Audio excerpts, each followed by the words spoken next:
Welcome to multiplying and dividing rational expressions, and this is where we're going to see a lot of things, different concepts going all the way back to grade 9, some from 10, and of course some from pre-calc 20.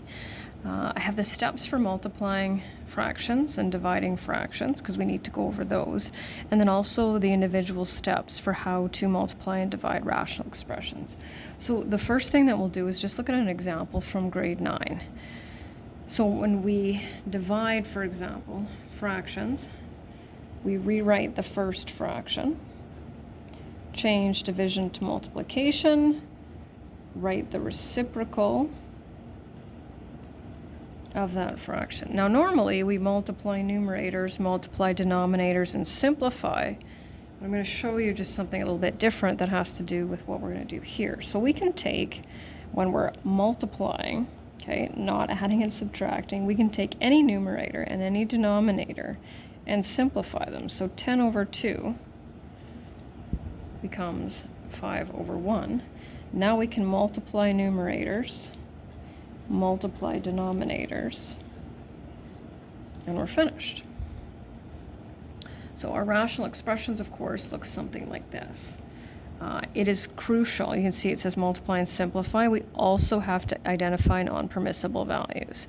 Now, it doesn't matter when you do that, but it is important to make sure that when you're doing non-permissible values, you don't do that only with a simplified answer. I'll show you when we get to this one. So steps are over on the right, and I'm just going to read them as I do it. So step number 1 says factor each numerator and denominator. So I'm actually going to do this in 2 different colors here. The rational expression on the left has already been factored. Got a difference of squares here. And another difference of squares. There we go. So it says factor each numerator and denominator, which we've done. Then it says simplify like factors, and that's what we did in our simplifying lesson. So now we need to look for those like factors. So you can see, remember, we've got to have one numerator and one denominator, one numerator and one denominator, and then we write what's left. So we have, as a final simplified answer, 2x plus 1 over 1 plus 3x. Now, when we do our non-permissible values, we don't want to just look at this. We need to look back. Even though we've obviously canceled those out, we still need to include those. So once I factor them, that's where I like to do my non-permissible values. And we don't need to do it like we did in the previous assignment where you had to write out each one not equal to 0. As a matter of fact, if you can do it quicker, I think that's in your advantage, right? However, if you do need to write that, then by all means go ahead. So 2x plus 1 cannot be 0.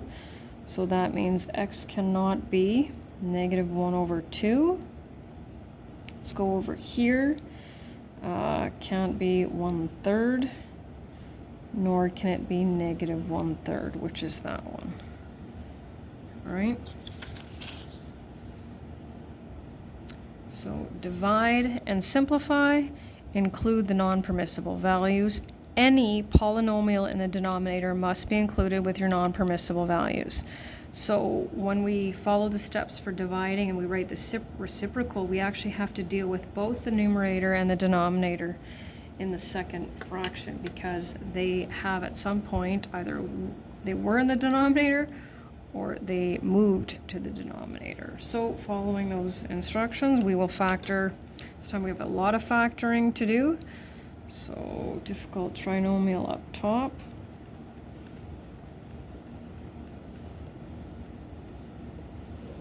Easy trinomial on the bottom. And one thing with this is, you know, chances are there will definitely be some factors that can be canceled.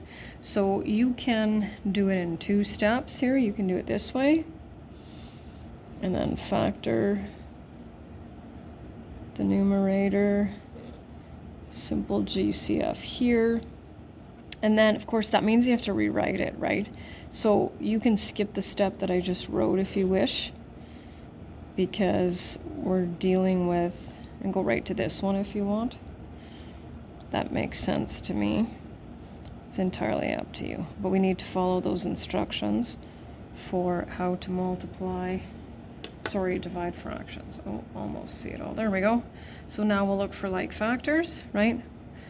1, 2, and 3.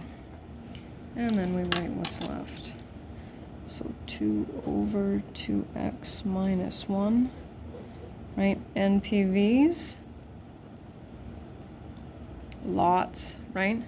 So like I said, we need to deal with these, all these, and this one, which happens to be the same as that one, but it won't always, right? So x, doesn't matter which order, right?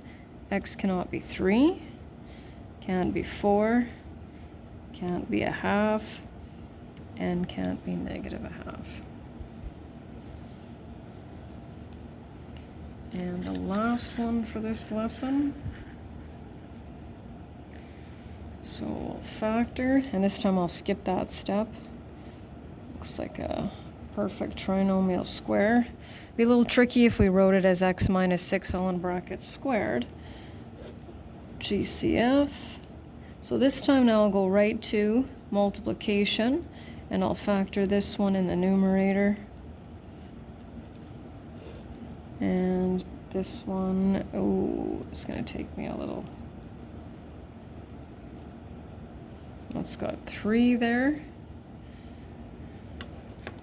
So now we'll look for those like factors, right? Right there, there, and there. So we have x minus 6, and x times x is x squared. Right, we can't do anything with those because they're separate.